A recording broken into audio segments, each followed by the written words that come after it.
እኔ አሁን ገና የገባኝ ይሄ ጊፍት ሲበዛብኝ ነው በደንብ እያስተማርኩኝ መሆኑን ያወቅኩት። እንዲህ ግንባሬን ተስሜ የጨረስኩትን ክላስ እስቲ በትንሹም ቢሆን እስቲ ተጋበዙልኝ ጋይስ።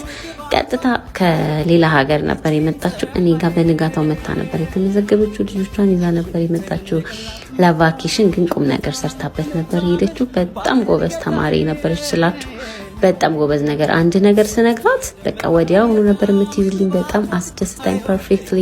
ኢቭን እዚህ ጋር የመጀመሪያ ፉል ሜካፕ የሰራችበት ቀን ነበር። በጣም ነበር ደስ ያለኝ።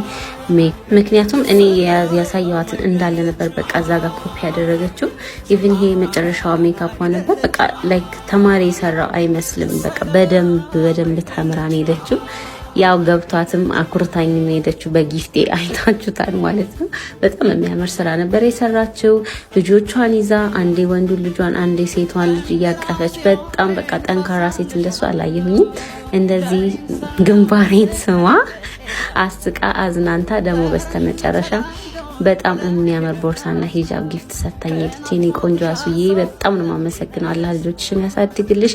ያው እኔም በደንብ ስለማስተምራቸው ነው ተማሪዎቼ በጣም ደስ ብሏቸው ጎበዝ ተማሪ ሆኖ እንደዚህ እንግዲህ ሰሞኑን ስጦታ በስጦታ አንበሽብሸውኛል። አላህ ይስጥልኝ። አመሰግናለሁ። ሁላችሁንም እወዳችኋለሁ ተማሪዎቼ። እናንተ መማር ከፈለጋችሁ ደውሉልኝ፣ ተመዝገቡ። ቤተል የሚቀርባችሁ በቤተል ብራንቻችን አይ ደግሞ ከምትሉ ከሆነ በቃሊቲ ብራንቻችን ሁልጊዜ ምዝገባ አለ፣ ሁሌም ትምህርት አለ። ለኢንፎርሜሽን ከፈለጋችሁ ደግሞ ደውሉልኝ። እናመሰግናለን። ባይ